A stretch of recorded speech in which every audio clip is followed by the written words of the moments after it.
Baik, assalamualaikum warahmatullahi wabarakatuh. Di sini saya akan membahas tentang teori usul fikih. Apa itu teori usul fikih? Usul fikih adalah hukum syariat Islam yang mengambil dari hukum seperti Al-Quran, qiyas, hadis, dan juga sunnah ijma. Seiring perkembangan zaman, ilmu usul fikih mengalami sebagai tahap perkembangan mulai dari fase prakodifikasi, kodifikasi hingga pasca kodifikasi. Pada fase prakodifikasi, kaidah-kaidah usul fikih belum dibukukan secara sistematis, tetapi diterapkan dan praktik hukum oleh para sahabat dan tabi'in.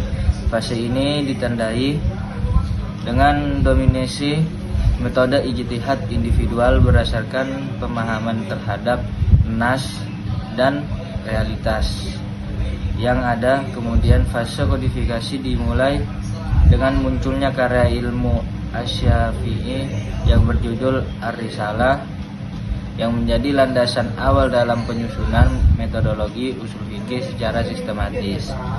Selanjutnya, fase pasca kodifikasi ditandai dengan perkembangan berbagai mazhab fikih dan pemikiran hukum Islam yang semakin kompleks. Penelitian tentang sejarah teori usul fikih menjadi penting untuk memahami bagaimana hukum Islam berkembang bagaimana hukum Islam berkembang dan bagaimana metodologi istinbat hukum dibentuk serta diaplikasikan dalam berbagai situasi dan konteks sosial.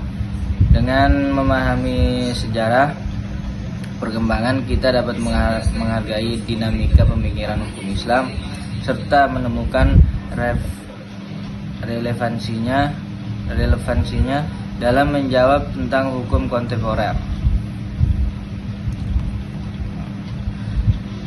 Jadi sejarah prakodifikasi usul fikih, ilmu usul fikih berkembang dalam beberapa fase sebelum akhirnya dikodifikasikan. Pada fase prakodifikasi, kaidah-kaidah usul fikih belum dibukukan dalam bentuk karya ilmiah yang sistematis, melainkan masih berkembang secara lisan dan berdasarkan praktik hukum yang dilakukan oleh para sahabat dan generasi setelahnya. Di masa Rasulullah SAW, usul fikih baru lahir pada abad kedua Hijriah.